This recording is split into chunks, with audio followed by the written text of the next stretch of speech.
Hi, everyone. Hello, Bother Hello. Brigade. Welcome. We are here with the ThoughtSlime, leader of the Goo Crew, emissary of Lord Oculon, the crumb tube scumbag, him slash them himself, ThoughtSlime. Thank you very much for Uh, being here. For one the small note. oh Uh, the Goo Crew is a leaderless movement. okay, my There's apologies. we don't subscribe to strict vertical hierarchies like Right, that. yeah, sorry. My deepest apologies to the Goo Crew Collective. But with that, I know a lot of people probably know who you are, but just for those who don't, please tell us a little bit about who you are and what you do. Well, I make leftist comedy videos in italics to emphasize that they may not be to your taste. Uh, I like them. it's basically the closest thing I can come to a description of my work with. It's about as close as I can get. I also talk about horror movies on another channel, but I make very frivolous comedy videos with a political bent. All right, and yeah, that's Thought Slime on YouTube, and your other channel, that's Scaredy Cat, Scaredy correct? cats. Yes. So then, why get into making YouTube videos and also two different channels? Like, what was the impetus for these?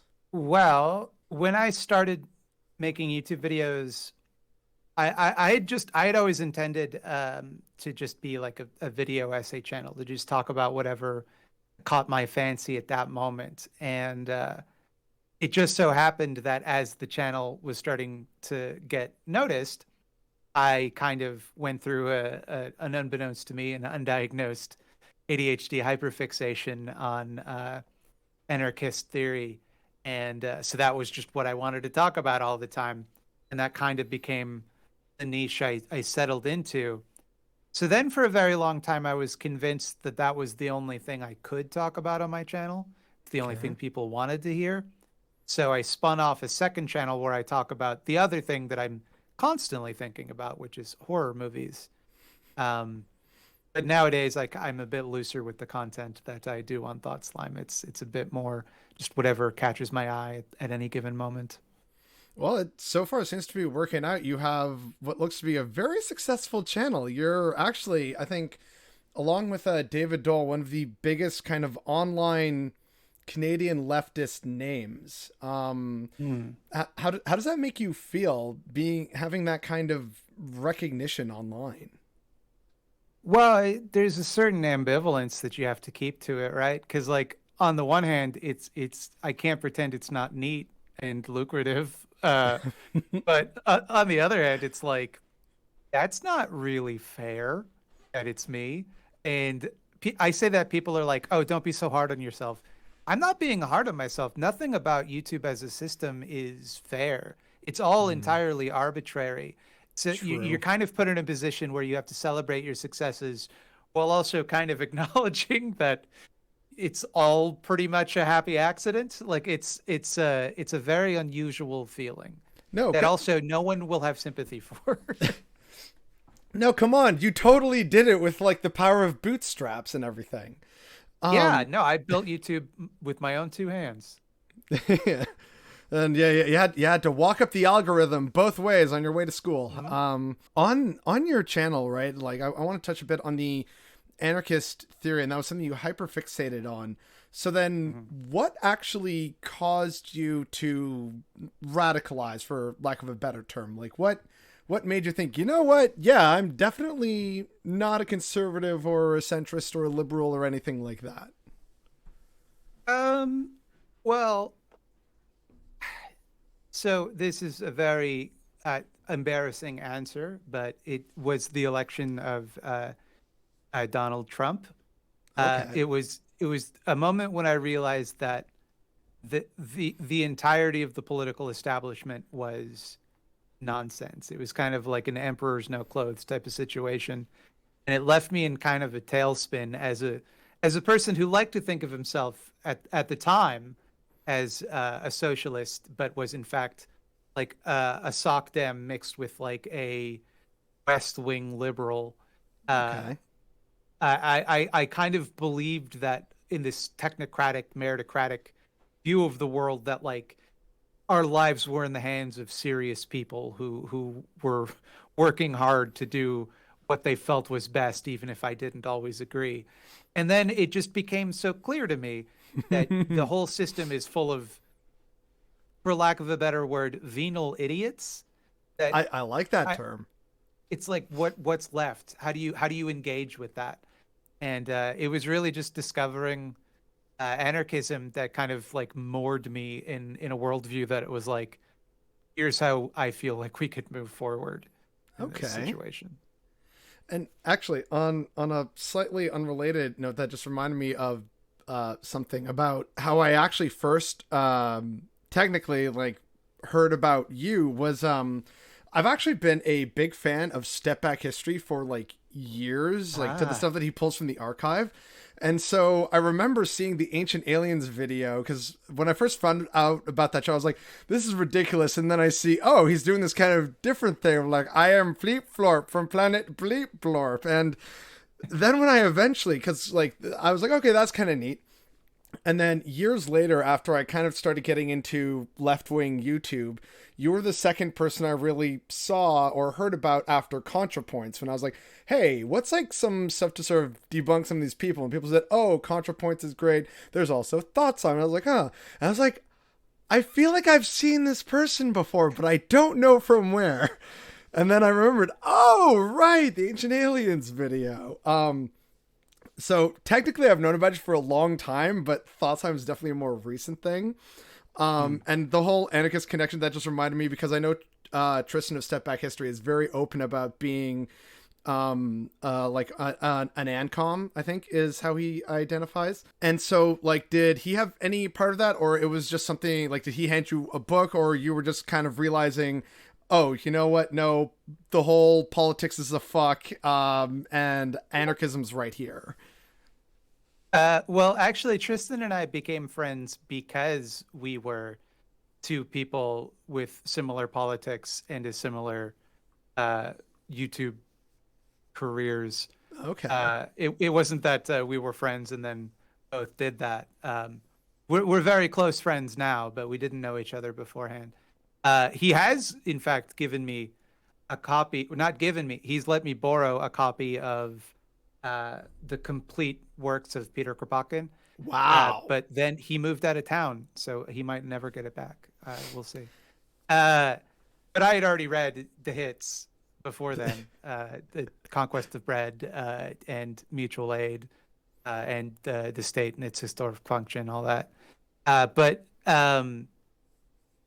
yeah, it's funny because I remember because I don't know if I'm going to out myself as a very shallow boy for doing this, but I will occasionally go on the YouTube studio and see who like what other big YouTube channels have subscribed to me. It's just it pleases like the vanity center of my brain. And the first one with a lot of subscribers that ever did was Tristan with Step Back History. And I just assumed it was one of those situations where like you follow everybody. Uh, but then I was listening to his podcast and he mentioned that he was an anarchist. And I'm like, no, he probably There you intended to subscribe to me. And I said like, hey, let's meet up for coffee. And we've been good friends ever since. It was a very fateful coffee. That's great. So then staying with like the whole YouTube and being creators, like what are your personal standards for when you feel you've just really nailed the video? Like what makes you go, or like a take or something, what makes you think, oh fuck yeah, that's the one? I don't, okay. So here's how much of a fucking content mill I am. I don't really do multiple takes. Okay. Hey, I, I do one and then I edit, so yeah. So it's kind of clever editing that hides it. It's clever in quotation marks. But anytime in a video when you see me go from like normal to 125% zoomed in, yeah. that's hiding a cut where I either flubbed a line or had a long pause in between lines that I wanted to cut out. Yeah, I tend to I don't leave a lot of time to do multiple takes or to film 2 days in a row. So I kind of just film it all at once and then edit it over the next couple days and then release it. And then Okay. it's a scramble to get it start it all again for the next week. Yeah, like yeah, yours are definitely far better put together, and you do it like every week. Mine are kind of just, all right, what's pissing me off today, and then just edit out the dead air time, and yeah, there you go. It's like, man. So like I guess that leads me to my next question of what frustrates you the most about making videos? Huh.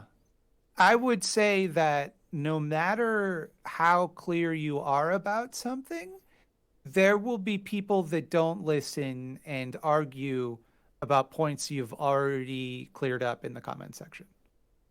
Um, Yeah. it's just and that used to drive me absolutely up the wall. Like it's like, no, I said in the video that I don't believe that. I literally said those words. But you come to realize that most people don't even watch the video before they comment. They will see the title. If you're lucky, they might hit play and get 15 seconds in and comment. But and I'm not saying that's a complaint. It's just a reality of The how internet and people engage consumer with the culture. platform. Yeah. All right, But so that's yeah. something that was like, okay, that's, I do not enjoy this part of the process. Well, Um, it just felt it felt frustrating because it's like I'm trying to be as clear as I can, and I feel like it's kind of like an unintentional form of gaslighting where you're like I could have sworn I said in the video this, and then you go check and you did, you know. yeah, or for me, if I misspoke, usually I try and like either put a little edit of like I meant this word here, or I say in the comment section, sorry, I said this, but I meant this thing to sort of clarify. And yeah, it's like you said, it can be very frustrating sometimes. And I'm glad you touched on the communication point because I don't know about you, but for me, sometimes communication is a struggle because it's like, okay, I know that I know things, but I don't know if other people know these things as well, or perhaps it's a different interpretation for them. And, you know, sometimes I can't tell sarcasm or, you know, I feel like there's a tone coming across from a comment and someone says, no, there was no tone or anything. And so for me, it can be actually quite difficult sometimes to try and parse out tone and meaning from comments and like interactions with people online. Do you find that's an issue for you as well? Um, I don't know about tone specifically. I think that I generally maybe this is Dunning-Kruger and I'm just assuming that I can always tell what people mean. I don't know if I so much I think more so than struggling to understand other people's tone, I struggle to convey my own. I struggle to Okay. make people understand what I mean more so than I struggle to understand. But again, that could be entirely Dunning-Kruger. I could be just assuming, oh, I'm a genius. I can tell what everybody means. They don't understand me. But who knows, right? If indeed I have difficulty recognizing other people's tones in the comments, then I haven't noticed it. But I definitely have a bit of a short fuse. Oh, okay. Don't make ThoughtSlime mad. It's a bad idea. Oh, feel free, but I don't it's intend it's a to. personal failing of mine. I don't say that as like some toxic masculinity, like I'm so quick to anger because I'm badass. No, it's definitely a personal flaw that I need to work on. Noted. I mean, like we all have those. I can definitely get very frustrated with certain things. But they're like, uh, Bothered, one might say. you've figured out why I chose the name. It's actually on a related note. To me, it's really funny when sometimes there are people who come into my comment section and they just put "boy" in all caps, like trying to emphasize, like, yes, boy, child, toddler. I'm like, yes, hi, I chose that for a reason. Hello, like, if you're Yeah, trying to insult me, please try harder. Like, you're not yeah. very It's good at this. that's why I named my channel something disparaging. It's because I grew up on something awful, where when people don't like something awful, they would always go, "Really is something awful." Ah, fucking got him. Yeah, You know. it's like So that when they're like, boomer humor of like, I already have Wi-Fi. Oh, Wi-Fi hate. Ha ha ha ha ha. Like, oh, but I'm glad you brought that up because one of my questions was why the name Thought Slime and not like Mind Goo? Like, I think Well, first of all, I think ThoughtSlime has a good cadence to it. People always ask, did I intend for it to be a pun on thought crime? And no, it was like a year into the channel that I realized that's why those two words are so satisfying together, Yeah. because they rhyme with another common turn of phrase. But uh, I wanted something that it conveyed that this was editorials, so they're my thoughts, and that my thoughts aren't very good, so they're made of slime was I the idea. And I'd say there's the the double second meaning part. also, the double meaning also of like a brain is slime that produces thoughts.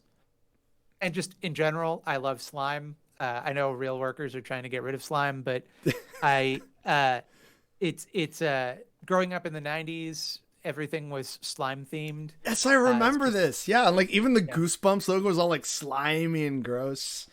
Like, I'm guessing you had that like slime maker. It was usually very popular, always sold around Oh, Halloween many. times.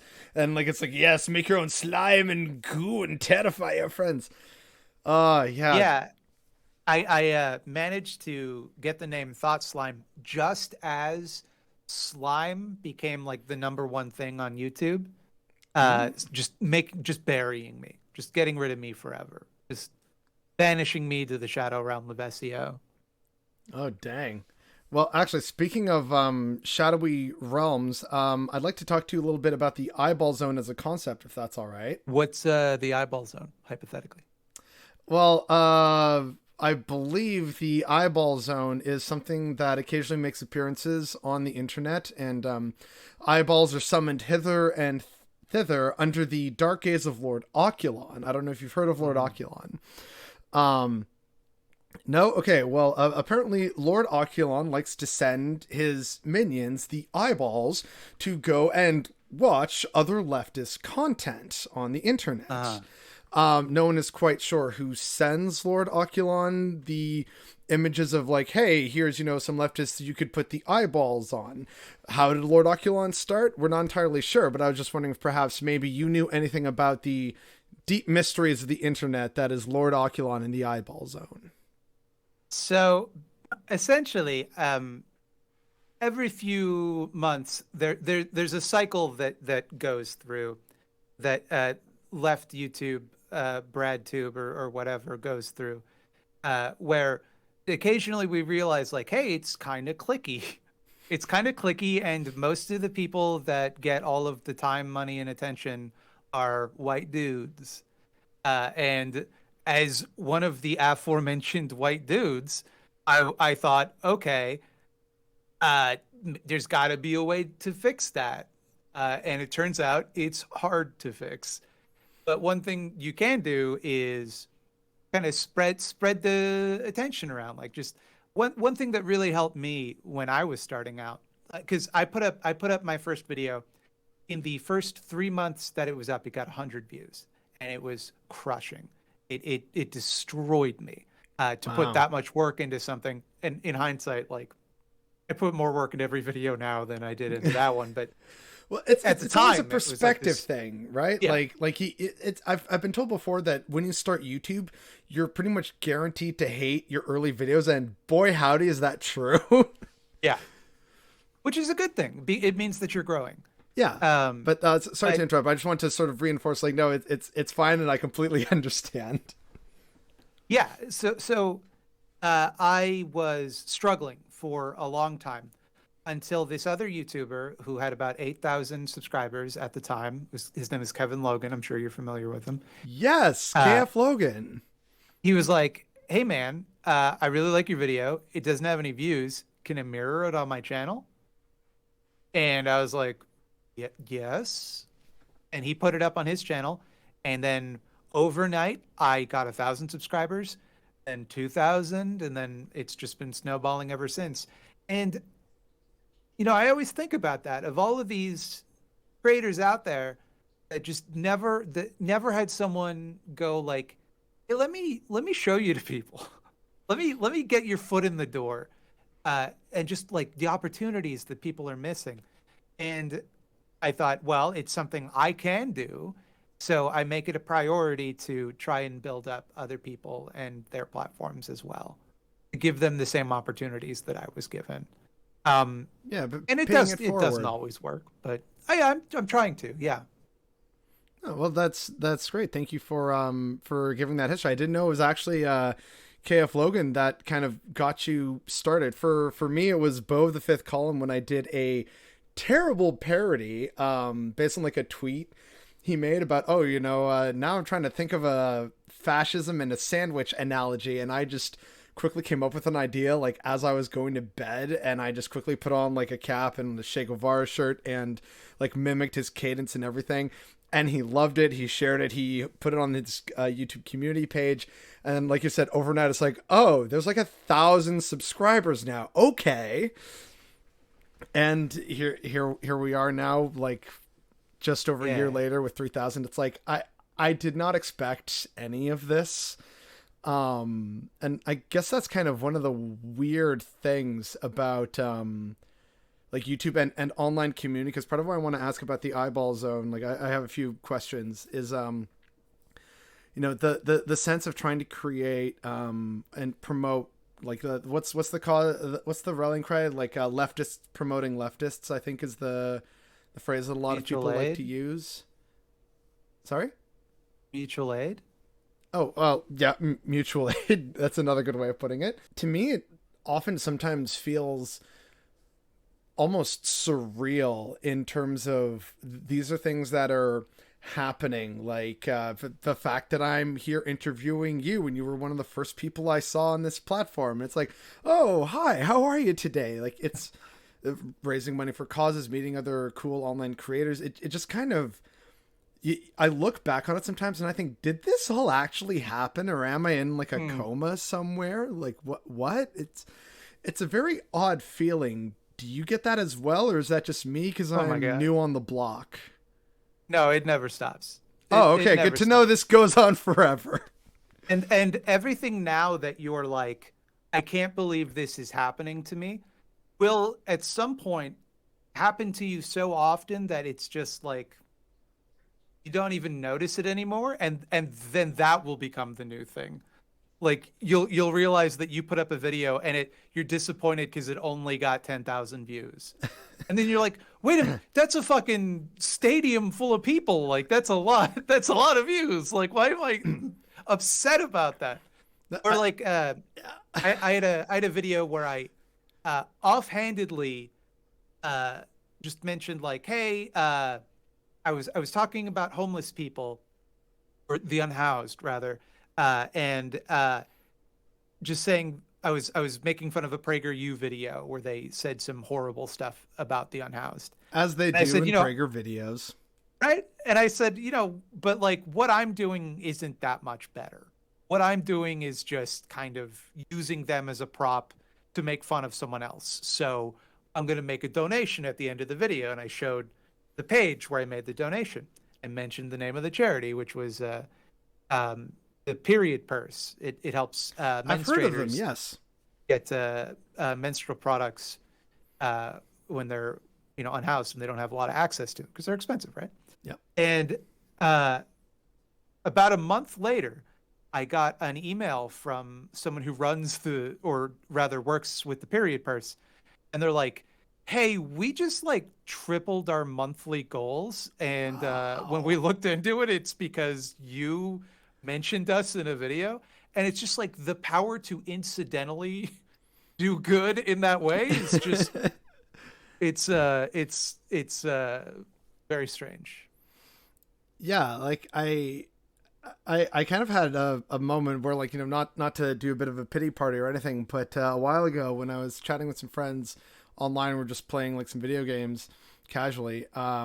Just saying, like I don't know, man. Sometimes I wonder what I'm doing. And one of my friends just like stopped me and said, "Dude, you've literally helped raise thousands upon thousands of dollars for good causes. Like, I know you're kind of feeling blue and I don't want to take away from that, but like, shut up. You've actually done good stuff. Like, shut up." I was like, I can't fight that, but like, there's a part of me that wants to, but it knows that I can't, right? Well, and if I may, I don't want to like act like I'm some wise sage. But how long have you been doing YouTube?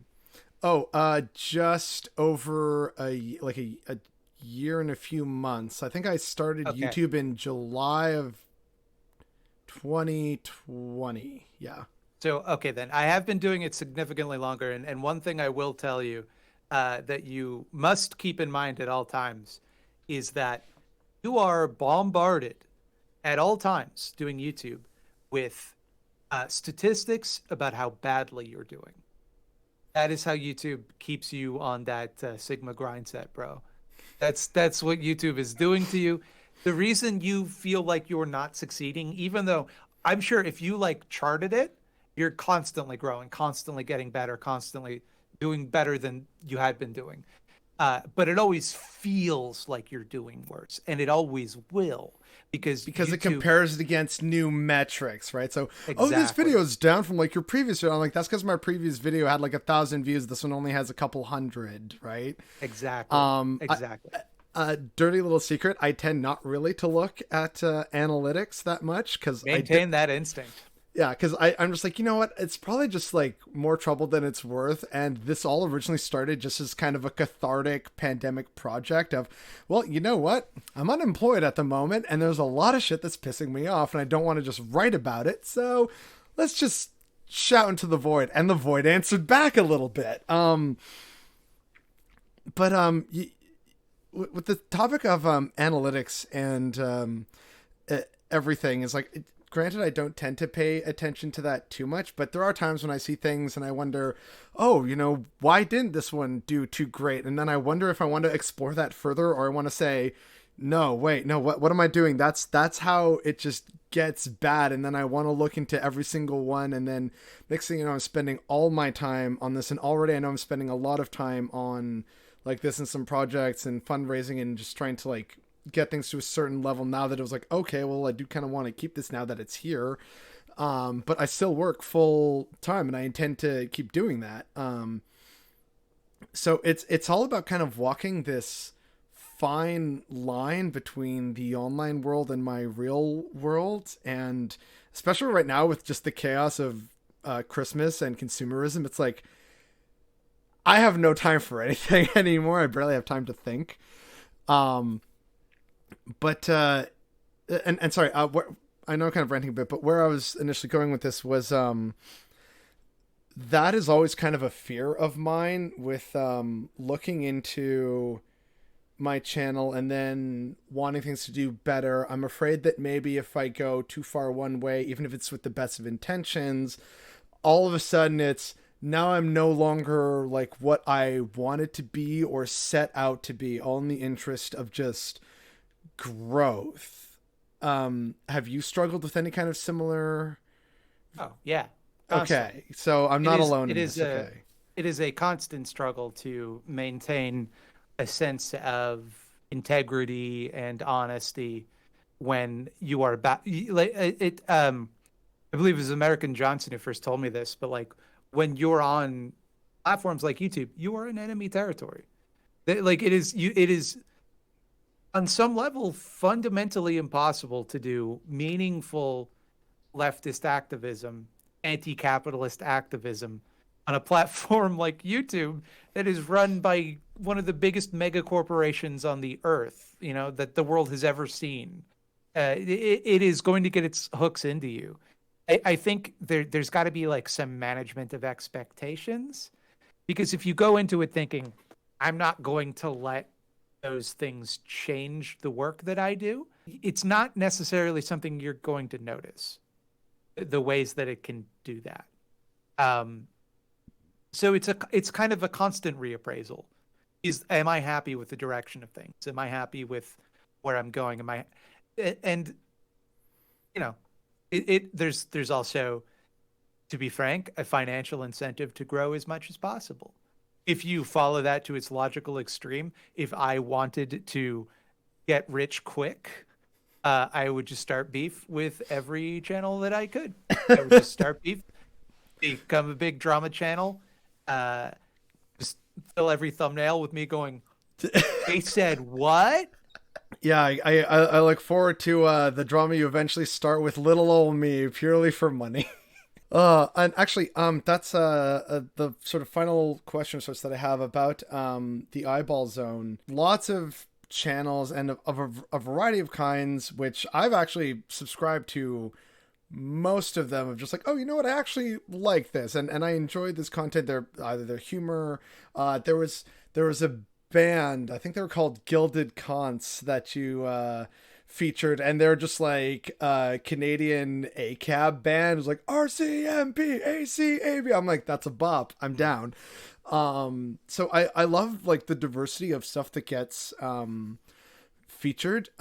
Is there anything like, and like, you don't have to answer this like you feel it's going to put you in a bit of a position, but are there any that come your way that you're definitely like, oh, you know what, I'm also going to subscribe to this? Or is it strictly a kind of like mutual aid, leftists promoting leftists kind of thing? It's like, oh, good, thank you for the information and the one email with the eyeball zone, and okay, there you go, you're set aside. Like, so I go to pretty serious lengths to vet content that I promote.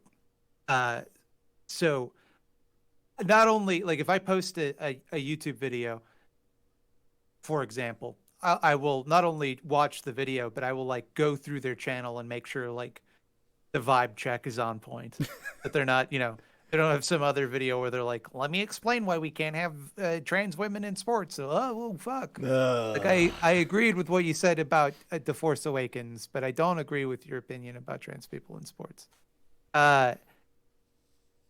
So it's never really been a situation where like, oh, this isn't really something I would be, okay with subscribing to. Now, that being said, there are plenty of things that I've put up that like don't interest me, but I know will interest people in my audience. Not in like I'm above this, but just because it's like, oh, it's not for me. Like it's not just not something. People are allowed to like different things, right? It's perfectly fine. So then another question is just like, you've already mentioned a bunch of different content creators, including those that have like helped you. You've talked to them, worked with them in the past. Who are your like favorite content creators as a whole on this ghastly platform? Okay. I quite a few. I get the obvious ones out of the way. Sean, Philosophy Tube, H Bomber Guy. Let's not mince words. But like, there's some non-political ones. Like I love Internet Comment Etiquette. Every time he uploads a new video, I'm like there immediately. He's really funny. I'm a big fan of a Let's Player named Northern Lion. Watch his videos constantly. I think I've heard of them, but like from someone else. All right. He did a stream with Lance. That might be why then. Okay. And all of my BreadTube pals. I don't know. I've been watching this channel. Have you ever heard of Bothered Boy? No, he doesn't ring a bell. Okay, don't bother. No, yeah, I won't be bothered to watch the Bothered Boy. For those who maybe missed it, like in my channel, especially because like recently I've gotten a whole bunch of new subscribers, and thank you again for some of that with the push towards the charity donation at the end of November. But in the wake of this, I guess there's probably a lot of people that don't know that you and I have actually been on a couple of charity streams. Like I think we were there briefly, I think on Donald Trump's election night in Lance's stream, but I think I was getting in like near the end there. And then we're on another one just playing Among Us. And then there was also the one with We're in Hell and Chill Goblin, where we were raising money for residential school survivors. To briefly touch on an earlier point I had made about like, oh geez, like here I am talking with people that, I've always been kind of an outside observer, and now I'm talking to them. And then it's like, oh yeah, they're like a real person and not just like someone who lives on my computer screen. Did you have a moment similar to that? Like when you first like talked to say Kevin Logan or like Lance or someone, like was there a moment for you where you're kind of like, huh, this is happening and this person seems really nice and genuine, for lack of a better term? Yeah. There is like, to be honest, like I'm a pretty socially anxious person, so I don't really tend to get past that. If I'm being honest, it never really. Thank you for being honest. it never really like uh becomes easier. Like if it's someone that if I'm starstruck by someone, I will most likely remain starstruck by them indefinitely. It's just my nature. And if we go like a week without talking, I will assume they're mad at me. I That's think that's just just a lot of us though. It's like, yeah. ah, I haven't heard from my friends in a while. Do they hate me? Do they think I abandoned them? I'm a bad friend. I'm a bad person. What am I doing with my life? And the cycle repeats. Um, Yeah, I find myself constantly like someone will recommend that I raid somebody on Twitch or something. They'll go, "Oh, this person's streaming. They're cool. You should raid them." And in my head, I'm like, "But what if I did some problematic shit that I don't remember and they're mad at me about it?" And then I raid them and they're like, "Oh, that guy. Let me tell you what he did." it's like, oh, thanks for the raid. Fuck you. Like, just it's Yeah, like, whoa, what this is what happened? I fear. Yeah. This is my greatest fear.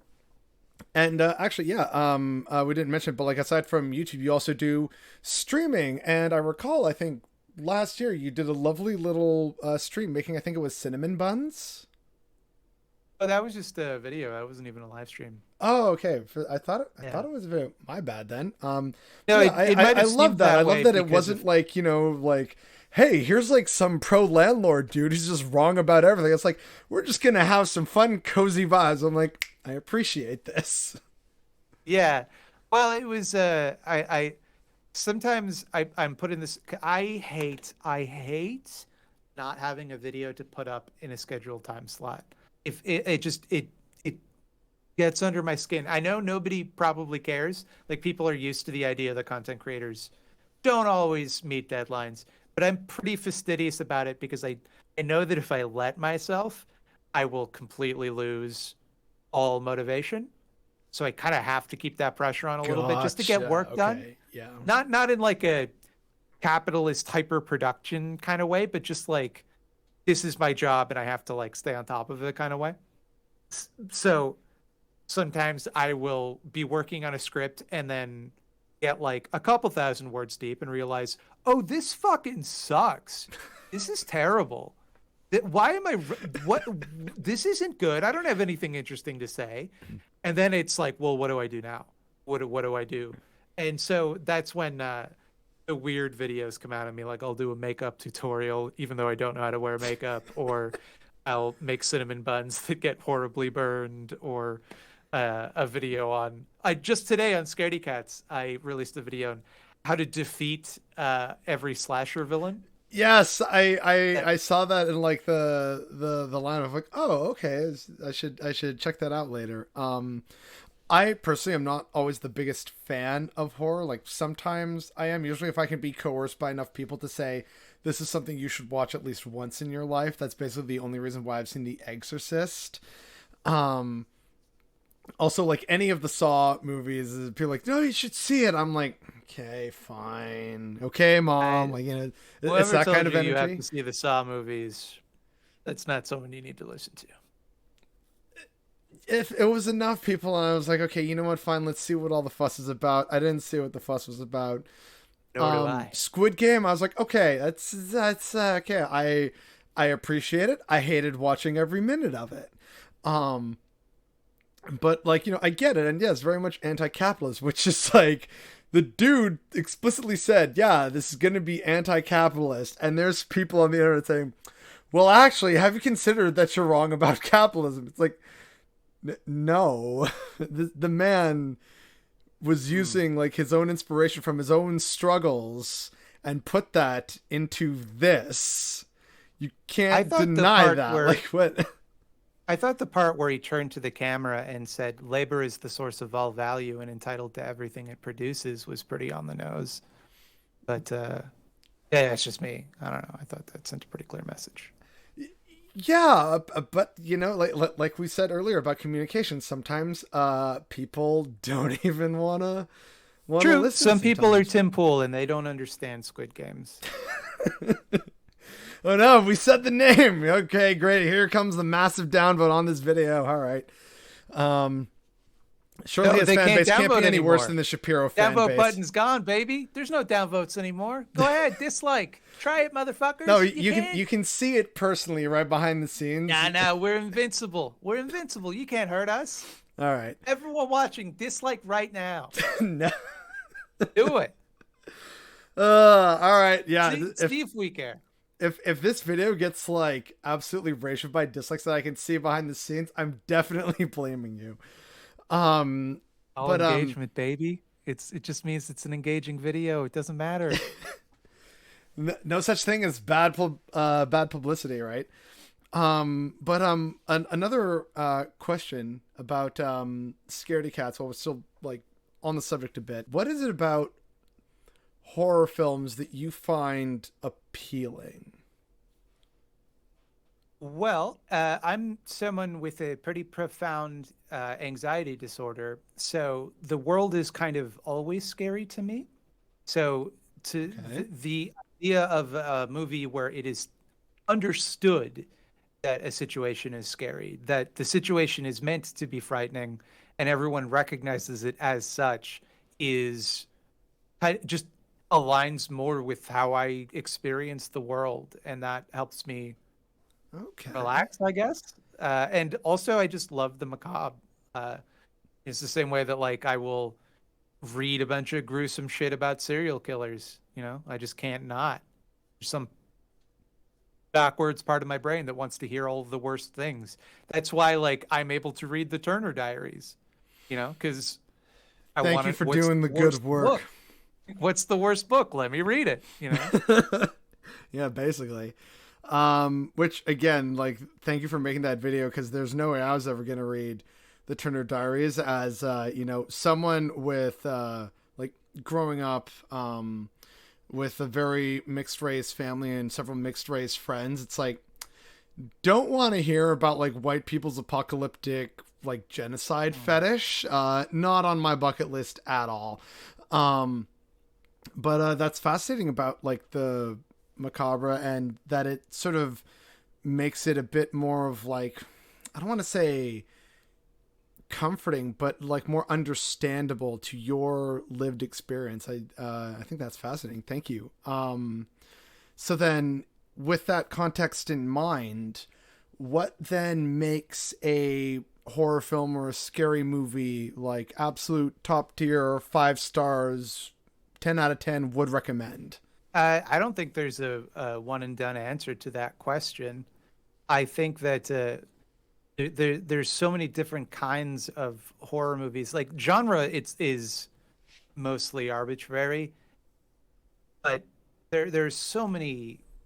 Horror is such a diverse genre in a way that a lot of other genres aren't, because all fiction that is in any way dark kind of gets stuck with the horror label. So like basically half of all stories, like any story that's kind of negative or dark or you know kind of gets that label attached to it. I would say that there are certain categories that are likely to get my attention. Like I love slow burn atmospheric horror, things like The Vivitch or The Wailing, or Hereditary. Movies like that tend to be my personal favorites. But I also love sorry, big dumb have you creature seen features. Midsummer? Yes, yes, that's by the director of Hereditary, actually. Oh, okay. Yeah, Ari Aster's his name. Okay. Is that fall into like the sort of slow burn category? Or is that a different category for you? Because it sort of starts off more like flowers and maypoles and loveliness. So Hereditary, Midsummer rather, is kind of an interesting case because I think it's definitely trying to, or rather, people maybe want to see it as though it's a slow burn because Hereditary was such a out of nowhere success that they kind of want to apply the same standard to it. They kind of want it Okay. to be the same movie, but Midsummer, if you actually watch it, is kind of a comedy. There's a lot of jokes in that movie. Like there's not a lot of tension. There's like a lot of stuff that's really uncomfortable, but they will usually undercut it with a joke. that kind of makes you feel better, because the tradition that they're going for with that movie is more folk horror, where uh, in the vein of Wicker Man, the Mm. original, not the Nicolas Cage version. No, but Uh, come on, the Nicolas Cage version. He's in a bear suit and he punches someone. It's so meme yeah, worthy. yeah. But like, people make fun of Midsommar because Florence Pugh does that like silly face where she, the one where she's covered in the flowers and she does the big frown. But that's like very clearly a joke in the movie. Like like it's shot in a comedic way, and like it's meant to be like, you see this thing and like it's this horrible scene where like all these indoctrinated people are killing this guy, and then it cuts to her and like she has the most impudent like, ooh, like expression on her face. Like, it's funny. It's funny. I think it's meant to be. And I think that that works. I'm not saying this as a criticism of Midsommar. I think that people's perception of it is very different from what it actually is. People, maybe even people that have seen it, remember it differently than it actually was. That's entirely possible. I haven't seen it. It's on like my list of horror films to see, but like as I've said before, I'm not really a huge fan of horror. I usually have to be pushed into it, but that's why again lots of people are saying, "Oh yeah, watch Midsommar. You should watch it." I'm like, "Okay, all right, adding it to the list." I think the most recent one, well, not no, it's not the most recent one, but one of the most recent ones that I saw was The Witch, or the Vivitch, because it's like Yeah. the double V. And that one I found was kind of interesting because like it wasn't actually that horrifying, but it was definitely very like foul. It's the vibe I got was kind of like they were all the villains, and I'm like, yeah, that checks out. And Well, I don't I know like if the use of early modern English that wasn't like just Shakespeare. That was kind of neat and refreshing. Um, but like the vibe I got from the witch was more like bad vibes all around, and like all the like characters that we focus on have like their issues and their problems. We don't see the quote unquote horror that much. And it was yeah. very atmospheric, so like it didn't really feel like that much of a horror film to me, but I still appreciated having seen it. Like it was still just bad vibes all around. So That's probably one of if not my favorite movie, but really, okay. I would disagree that it's not horrifying. I think there's a lot in it that gets under your skin, but I think people maybe have an idea of horror as, Okay. and I think it's a well-earned reputation of the fear that you are meant to have from a horror movie is like this, you know, like going through a haunted house and someone jumps out and scares you. Yeah, Like, the that's the literal what jump people scares. expect. Yeah. Something like I'm often told, particularly by younger viewers, that the scariest movies of all time are things like Insidious or Annabelle, movies that I call spooky boo boo movies.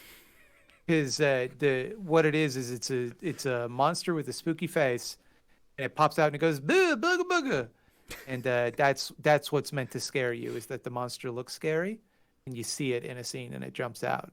Uh, and that type of stuff is fine. I think that it's great for the audience it's intended for, which I think is mostly younger people.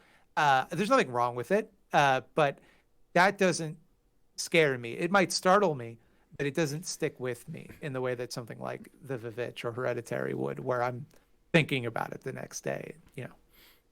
Yeah, like Particularly, I think The Vivitch, because there's elements of that are like beyond the supernatural horror. Just the idea of being a young girl in early colonial America is horrifying. Like that if things just went normally and there was no witch in the woods, then her parents would have just sold her to a guy and she never would have seen her family again.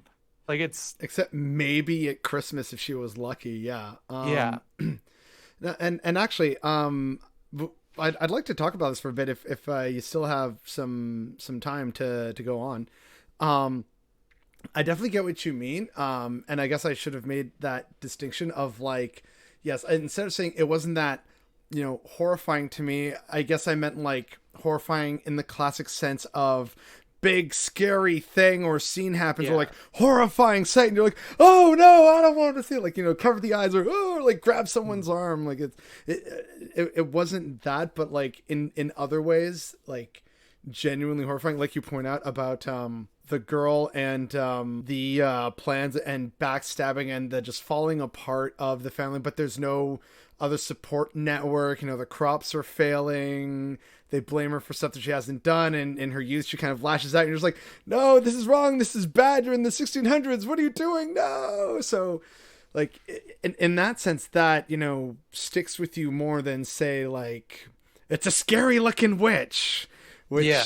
which so in that sense, I agree. So that's kind of what I should just specify about, like, that's kind of what I actually meant. That point that you said about like there wasn't the sort of classic jump scares and stuff. It was more the other horrifying aspects of reality, because that's kind of something that I don't often see talked about with like let's say my closer experiences with horror video games as opposed to like horror films or TV shows.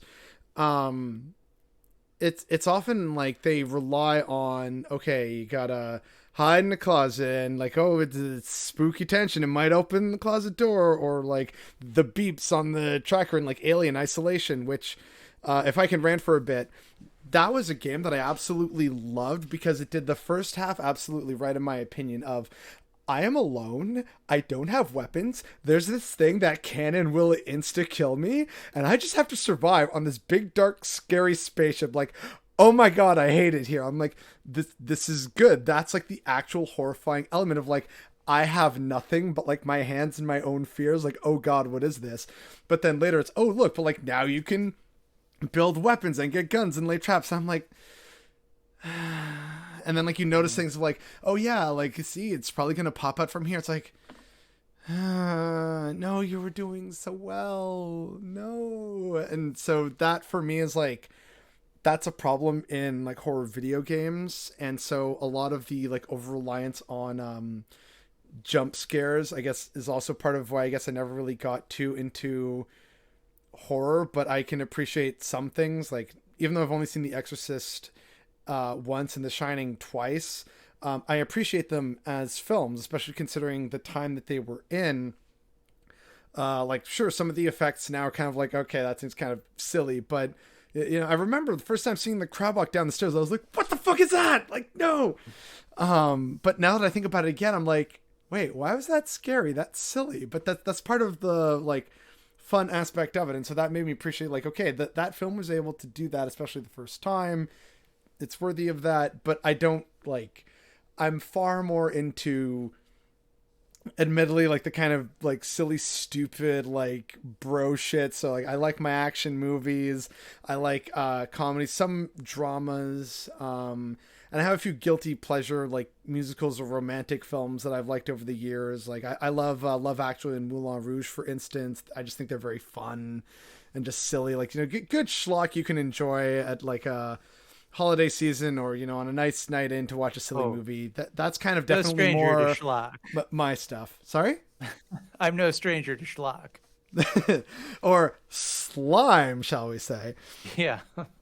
And so like we've talked a bit about horror, but like are there any other kind of films or genres that you like? Do you want to give a certain shout out like to some horror movies that you think everyone should watch or that are your favorites other than The Vivitch?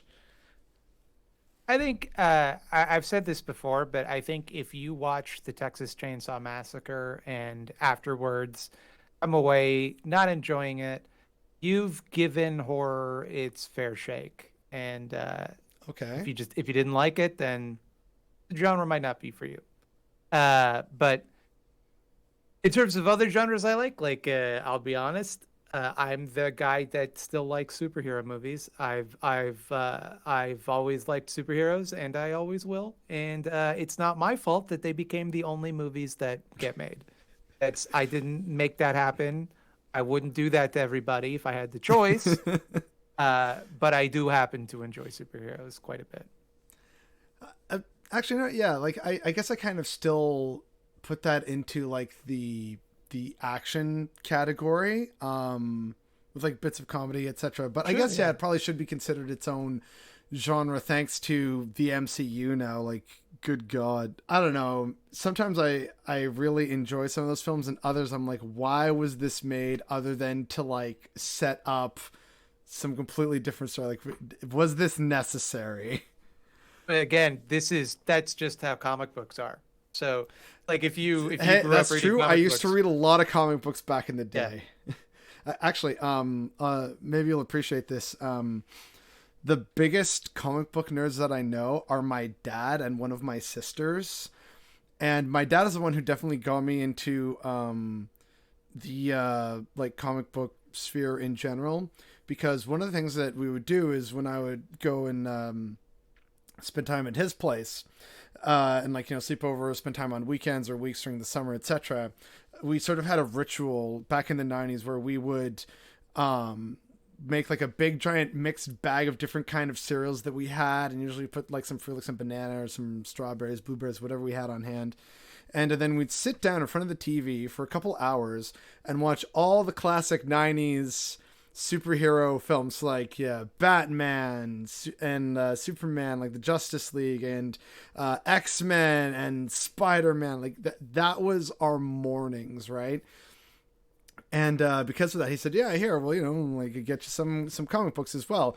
And he pulls open like these bins of comic books that he had, like big giant like moving boxes full of like the main favorites of his, which were of course Wolverine and the X-Men in general, Spider-Man, Batman, and like Batman related ones, which is why like I started reading some of Azrael, and so that's why like that's sort of my fourth read comic book genre out of anything. And then naturally that sort of passed on to one of my sisters, and I bring this up because my sister, who loves these comic books, she hates superhero movies. She was like, no, like they totally got this interpretation of Green Lantern so wrong. You could have done it, but like even the Hal Jordan version like was not like this. But we all know that John Jones is actually the objectively best one. It's like, okay, girl, it's okay. Like, it's okay. She just is not having a good time with all the superhero movies. And any words of encouragement you'd like to say are like, no, you know what? Here's like one good superhero movie. I think that what people don't understand is that that's part of the fun of being a comic book fan and watching superhero movies is getting to complain that they got it all wrong. No, no, no. Where was my Thanos helicopter? It's simply not what Patty Walker Hellcat would do. I'm sorry. In that situation, I don't buy it. I suppose, yeah, that's kind of the Sir, fun. I know Matter Eater Lad, and Matter Eater Lad would never behave this way. Completely wrong. I think one of the ones that oh no, you know what? I can't remember exactly what it is. So I'm not even gonna bother trying, because then if I get it wrong, I will get shit for it later. So I'm just gonna save myself the trouble now. But I know that there was like one element in actually, okay, wait, I know she does like Spider-Man Into the Spider-Verse. She enjoys that as a Yeah, fun it's a great film. movie. Yeah, it's a solid one. I thoroughly enjoyed it when I watched it with the family too. But there was like some issue she had with like one of the Sam Raimi Spider-Man films, but I just can't remember what it was. So I'll have to text her later. Oh, there's so much to complain about in the Sam Raimi I Spider-Man mean, movies. yes, but at the But if same I were to, time, I appreciate them. Like, I know they're sure, silly, I'm but not gonna, look, they're all movies about silly toys fighting each other. But the thing that bothers me about the Sam hey, Raimi that's my movies, line. the thing that bothers me about the Sam Raimi movies is Spider-Man's not funny. Spider-Man should Yeah, be like, funny. where's the classic quips, right? Like Yeah. that's a core part of Spider-Man. That I agree is definitely a huge fault against the films. Well, there's many faults, but I don't know, it's still just kind of rings out as like a moment in time before the superhero genre kind of got really kicked off, or as it was rebooted. Because it does feel like for a while superhero films didn't know what they were doing, and then the only successful ones were like the ones that had to be like everyone's in black leather and edgy and cold. It's like, I mean, it's cool a few times, but if it's everything, it's like, okay, look, I liked Blade, I liked Underworld, but then everything became Blade and Underworld, and it's like, yeah, I don't like it anymore. There's a recurring trope in superhero media that I wish would go away, where someone will be like, "Oh, I'll design you a costume. Give me a second," and then there's either a cutaway gag to them wearing the like a screen accurate version of their comic book costume, or like a drawing of them in their comic book costume. This just happened on an episode of Hawkeye. Uh, and they'll go, "Oh, I would never wear that. That's so silly. What a silly thing to wear." Yeah. Right? Wing, Ha ha ha, wing. fourth wall, ha ha. That drives me nuts. It hasn't been funny since the first X-Men. Yeah, it's like, would you prefer yellow spandex? I'm like, Yeah. as a child who grew up in the 90s watching all y'all on the TV, yes. Yes, please. It's also that joke and the one where uh, the hero arrives and one of the petty criminals that they're interrupting, who's never heard of them, but presumably knows that there are superheroes in the world other than that, looks at them and goes, "Halloween was yesterday." Like, motherfucker, you just saw this dude jump off of a building and land unharmed, and you're like, "Oh, time to condescend to this guy.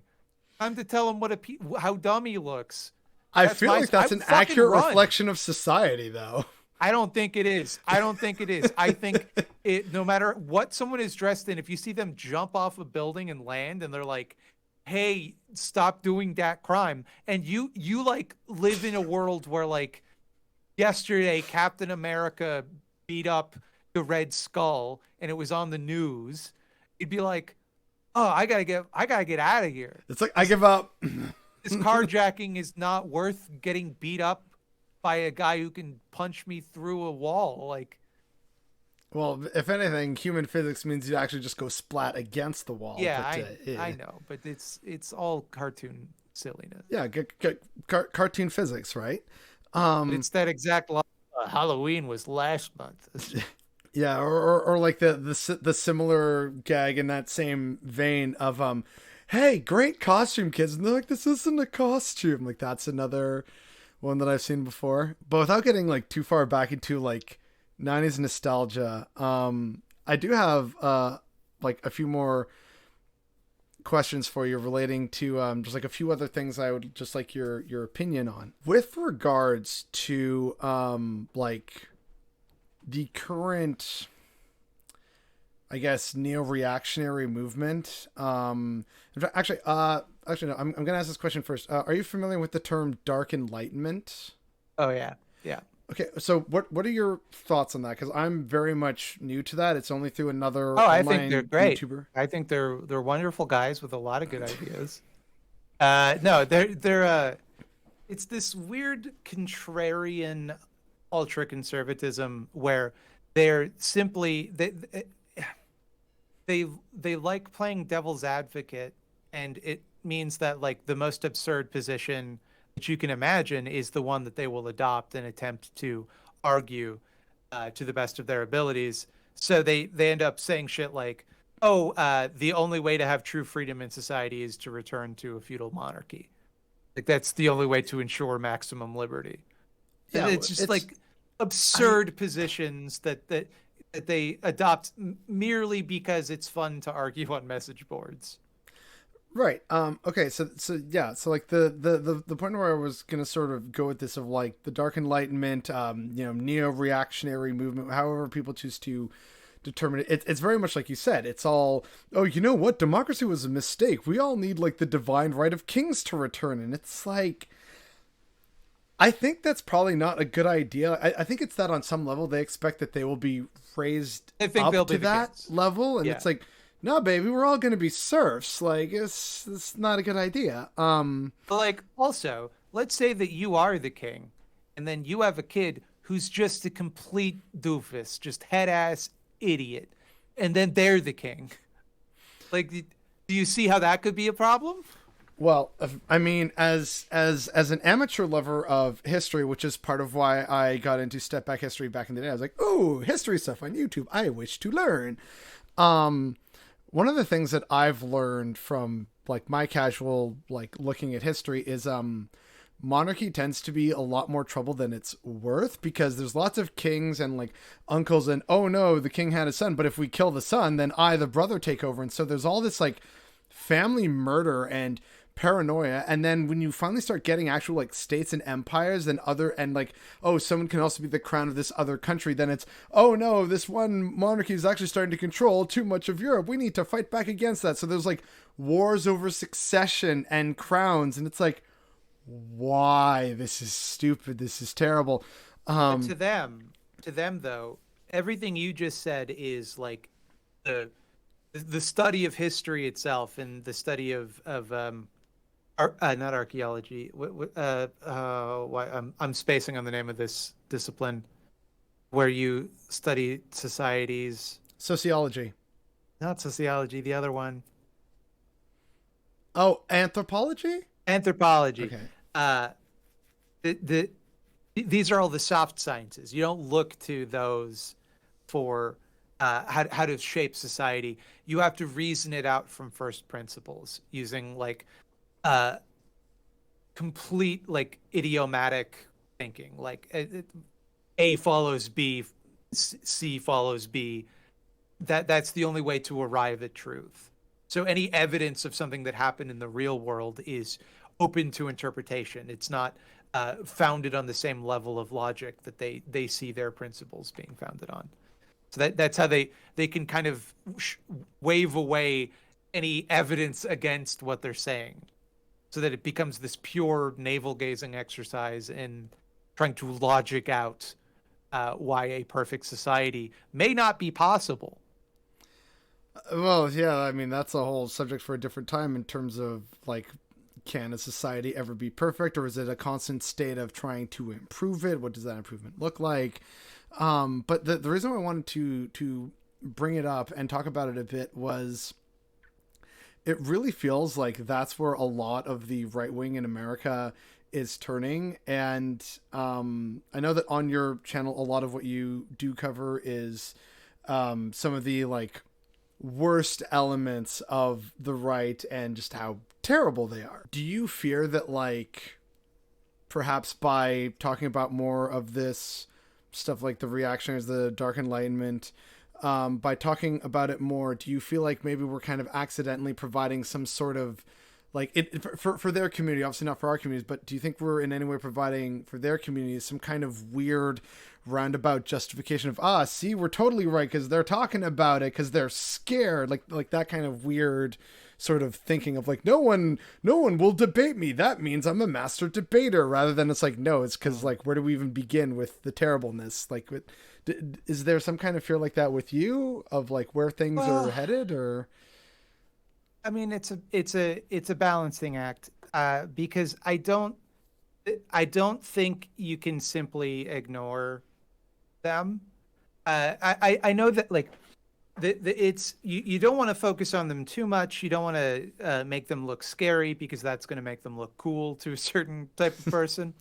But you can't really just let them go off into their own little corner and do as they please and try to ignore them, because and they're just speaking unopposed, and they're fair. surface level arguments that have a certain simple logic to them.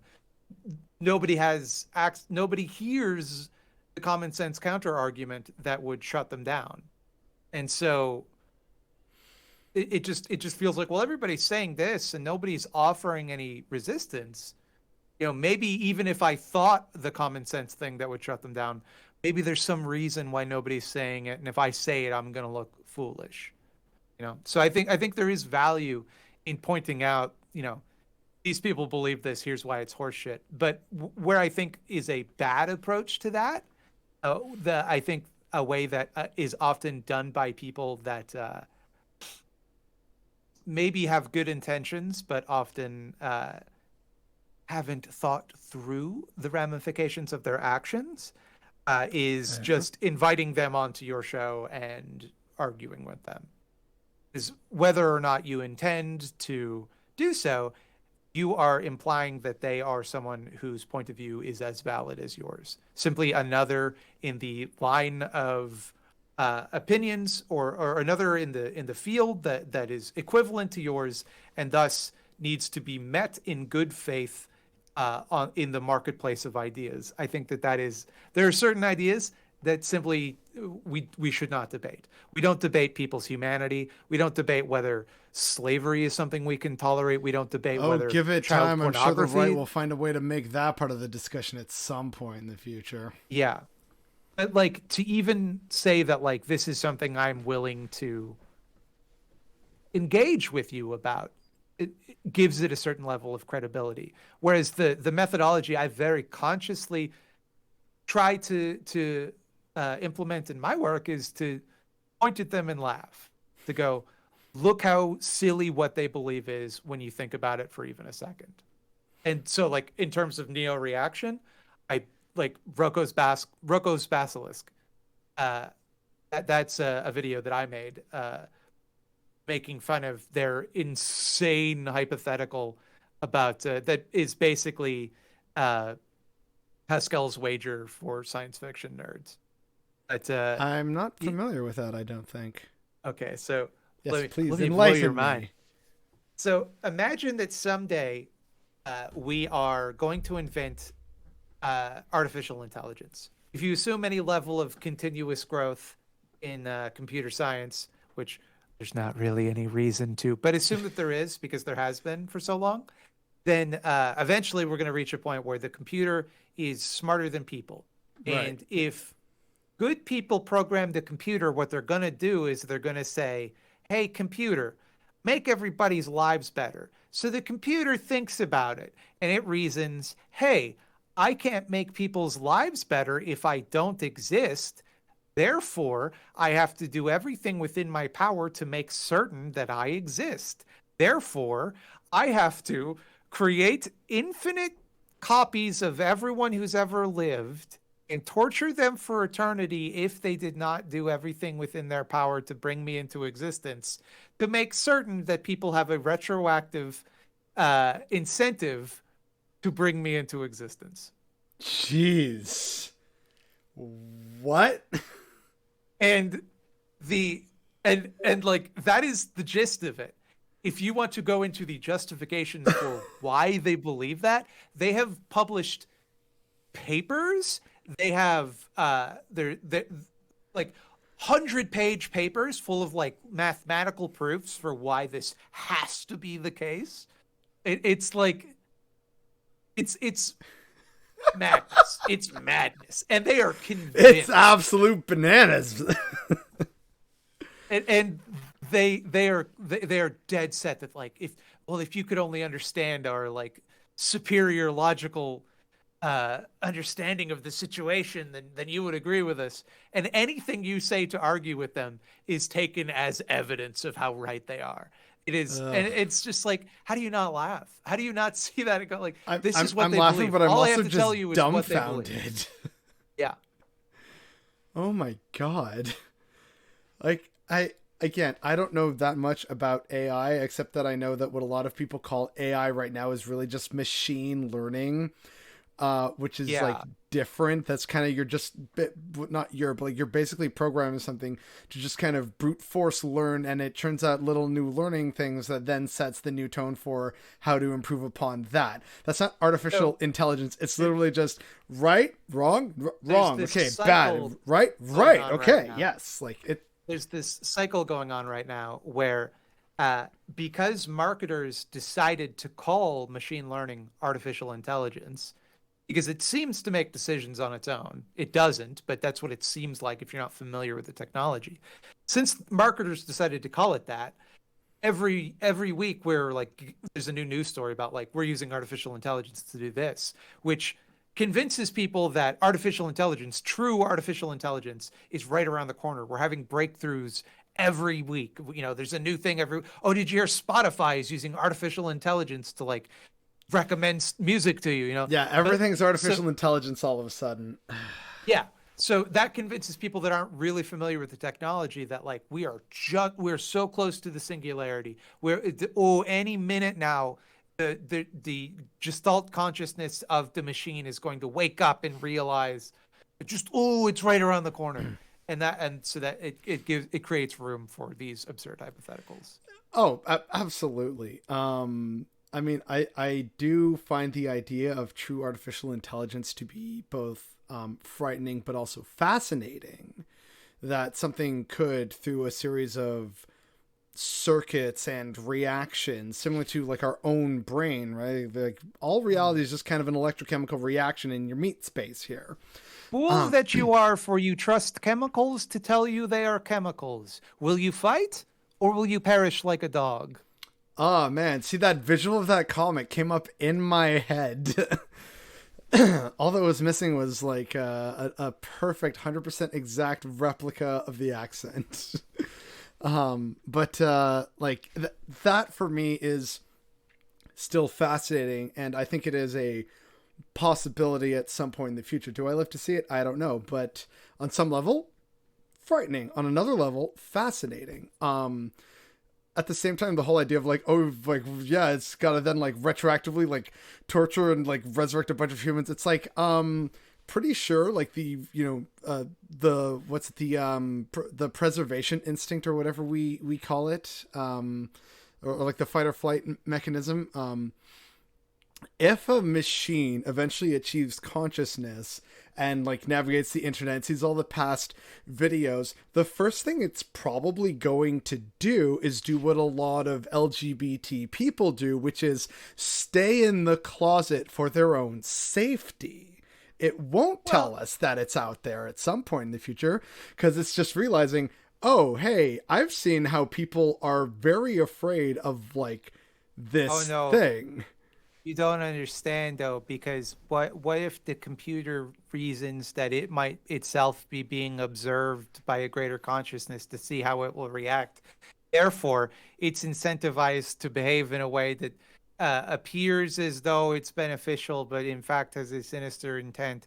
It's because like it's just imagination, right? Like it's just science fiction. Like you can't argue with them because they can just imagine another thing might happen. You know, like Yeah, which like I mean, hey, look, that's fine. Like write science fiction books about this kind yeah, of weird bad AI. That's fine. Don't make it an actual ideology. What? Like yeah. this is Don't wild. base your real life behavior on what you think robots are going to do in the future.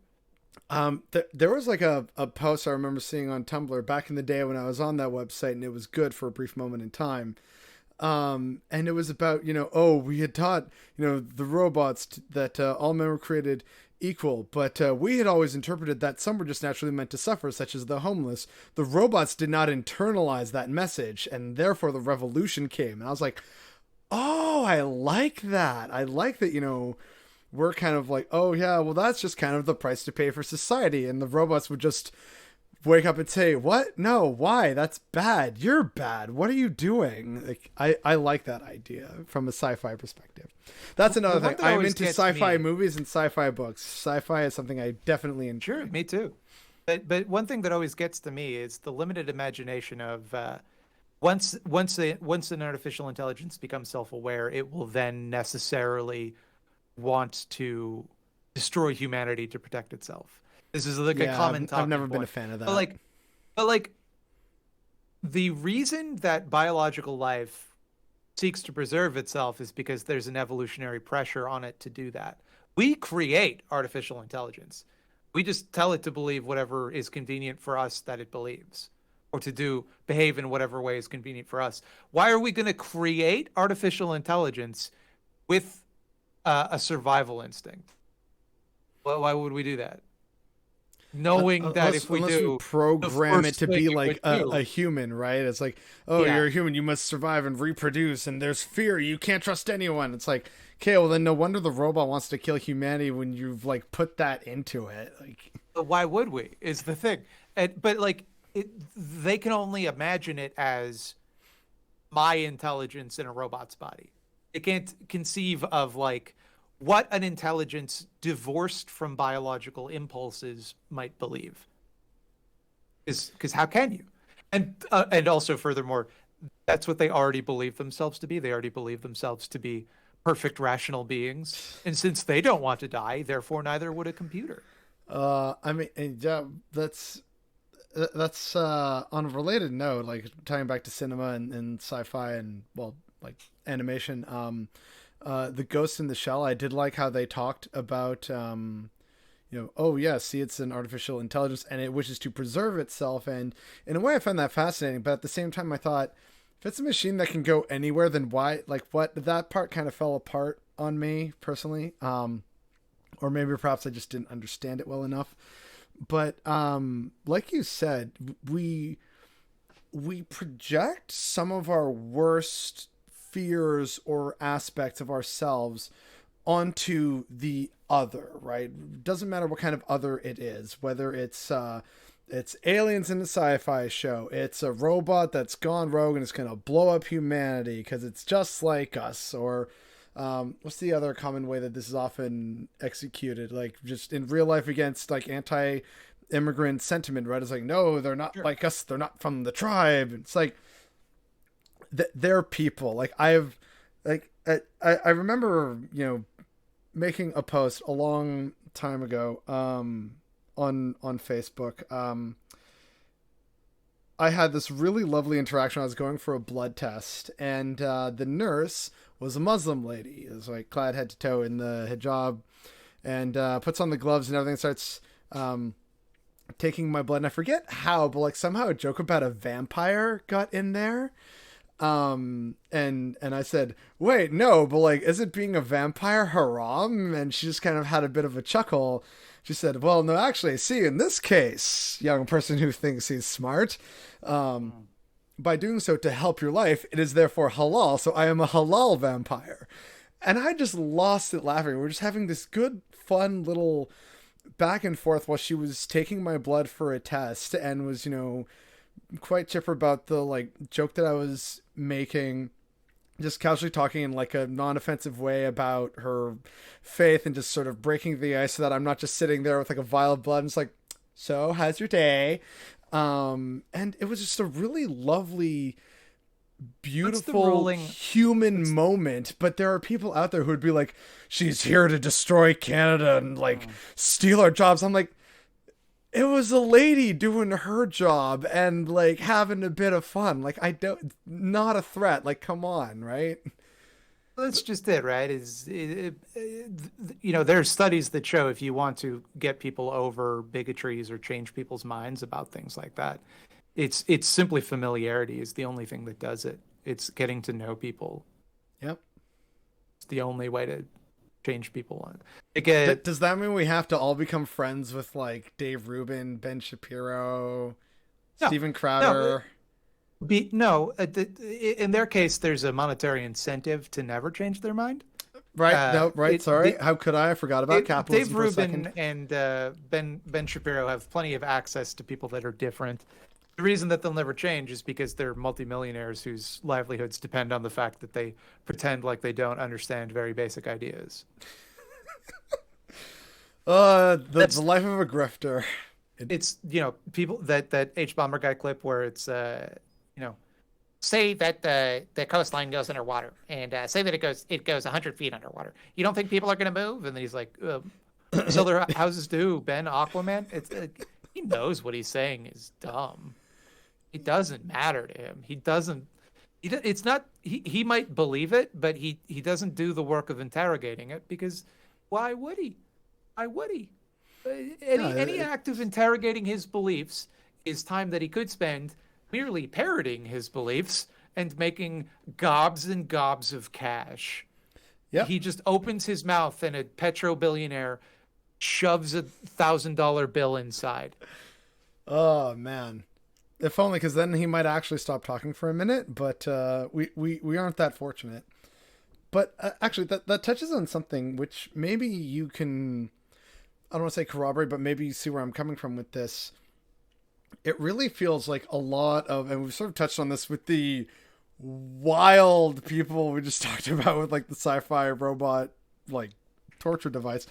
Um, it really feels like a lot of people take their own emotional internalizations and think that that immediately makes them rational actors, which Mm. is like there's more to it than that. Like, I admit that a lot of the reasons for why I believe in a lot of leftist ideals do come from emotional places because I want to see a fair, just, equitable world because I see injustice and that makes me angry. That's an emotion. So that for me comes from I want to see people taken care of because, on some level, even if I don't know them, I care about them. I wouldn't want to be in that similar position. But I know that at the end of the day, that's an emotional argument. And I find a lot of people, when you try and challenge their beliefs, their immediate reaction is one of like anger or like incredulity of like, how could you possibly argue against my bulletproof logic? It's like, because it's just an emotional response from a variety of social or cultural pressures that you've internalized, but there is no logical or rational motive behind that. But they think it's like, oh, but I'm clearly a logical, rational man, and so therefore what I say and believe is therefore rational. It's like, no, you're missing several key steps in that process. Do you kind of agree with that, or would you say that I'm just way off base? No, Or I agree. I think that like it's weird. It's a very it feels like it's new, but it can't be. yeah, no, Because so much of it is like based in this certain understanding of how knowledge is constructed that I think follows from like the way that Plato argued that there was the world of forms and the real world. That to me is what I think of, but like if you took it literally, that there exists like actually another world where things are as perfect or logical in a way that they can't be in the base material world. It's that kind of dualist thinking where like I am not thinking with my mind and body. I am thinking based on like pure reason that to arrive at this conclusion. That like the only reason that they're applying that reason is to solve an emotional problem. Like if their belief is like, say for example, that the free market feeds more people than whatever our socialist alternative would be, if they believe that, for example, just I don't want to put words in anybody's mouth, but I'm yeah, just hypothetically, yeah, uh, they would argue that I'm not looking at this from an emotional perspective. I'm looking at the numbers. I'm looking at the data. But the fact that you want people to be fed, the fact that you look at the problem of people not being fed and say, this is a problem that needs to be solved, is an emotional analysis. It just is. yeah. The reason that you feel that way is because you have empathy for other people. So they're right, and it's like even if they are right, rather that they're strictly looking at something from a rational perspective. You can't really divorce the two as neatly as I think people would like to believe, and it comes from this very STEM lordy idea that like there are hard sciences and there are soft sciences, and the way to improve things is this strictly materialist data driven analysis that you can like if you look at enough spreadsheets you can make the perfect world, you know. I took a statistics class in high school, and one of the first things our teacher said was it's really easy to mess with statistics and misrepresent data. So, like, yeah, like you can't fully trust. It's good to study and compile information, but it's by no means like, the answer to everything, kids. I was like, I Yeah, find it interesting that this is one of the first things you're saying in like class 2 or whatever. Like, but to some people I think that represents a standard of truth that yeah, like say facts don't lie, right? yeah, our facts don't care about your feelings, that uh but like facts might not lie, but you can use facts to lie. And you can misrepresent or you can not account for certain other elements that would result in why the data is the way it is. Um, Or the data itself could be a lie.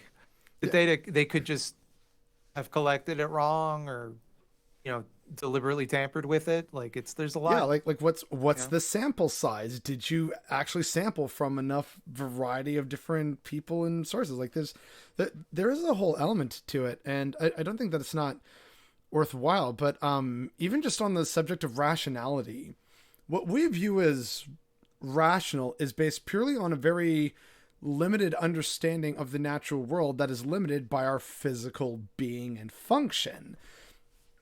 There's been like posts about this of like, no, see, these colors don't actually exist because our brain can technically only see three colors, just kind of makes up the rest using a bunch of weird other stuff and making approximations.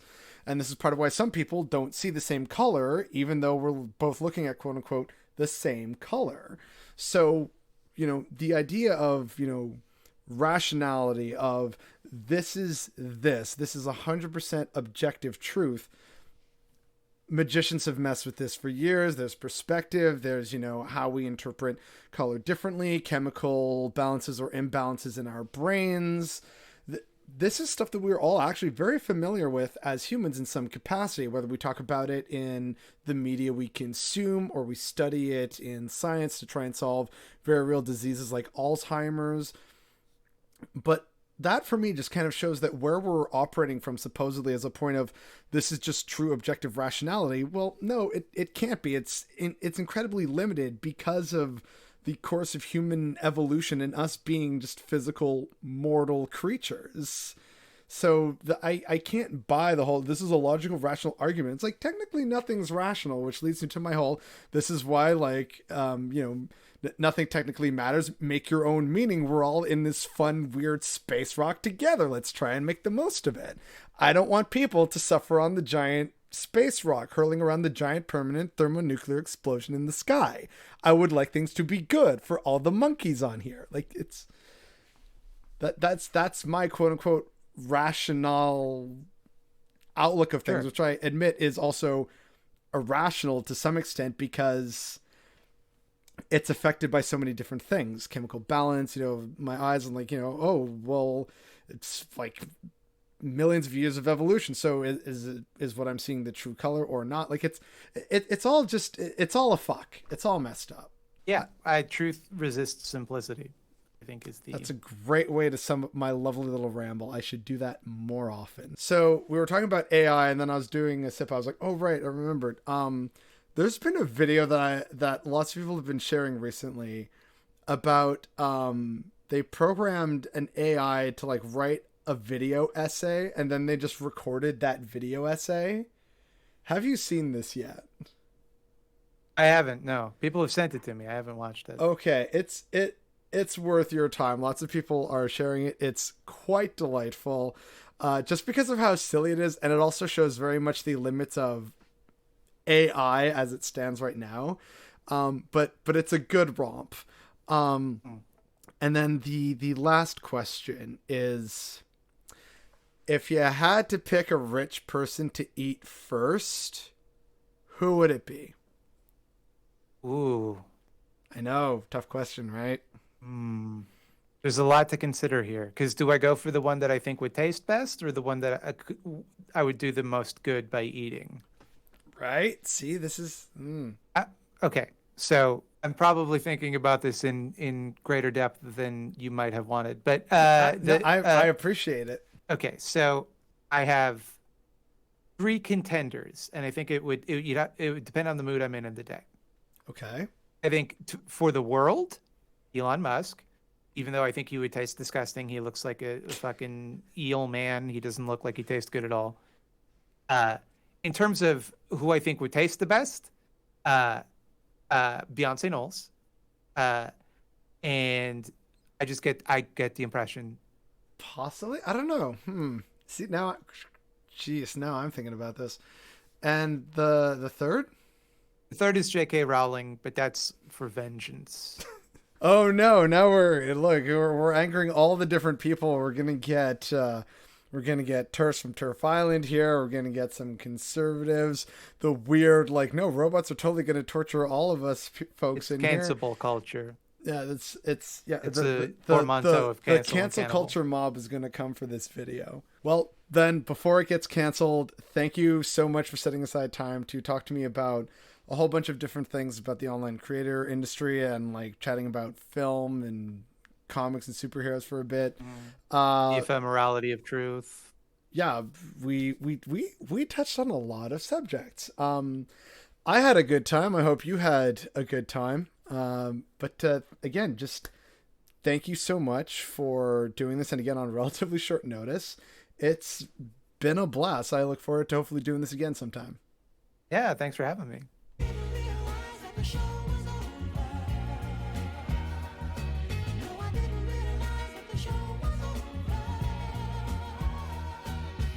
Hi, Bother Brigade. Thank you once again for tuning into yet another episode of Progressive Profiles. I hope people learned a lot from ThoughtSlime. And again, I want to thank ThoughtSlime for taking time out of their busy schedule to come on to this very new show. I appreciate it very much. And as you saw, we talked about a great many things. Like, honestly, too many things to count. Like, it's great. I loved it, and I hope you all loved it. And if you maybe want to consider supporting ThoughtSlime, a lot of their socials are going to be right down there in the description down below. And if you like what I do here, hi, I am the Bothered Boy. You can find, of course, me on various other social media platforms. There's also this that I do on the side, this Progressive Profile series, and there's a Patreon if you feel like supporting me and this project and other stuff we're doing. Which means I once again really want to thank all my patrons who are supporting me over on Patreon, and it's just helping to allow for stuff like this to happen, which I'm very much thankful for. And speaking of this episode, there were a lot of things that we covered, but I think that weird AI theory is one of the most disturbing things I've ever heard, and I think that's definitely what's bothering me today.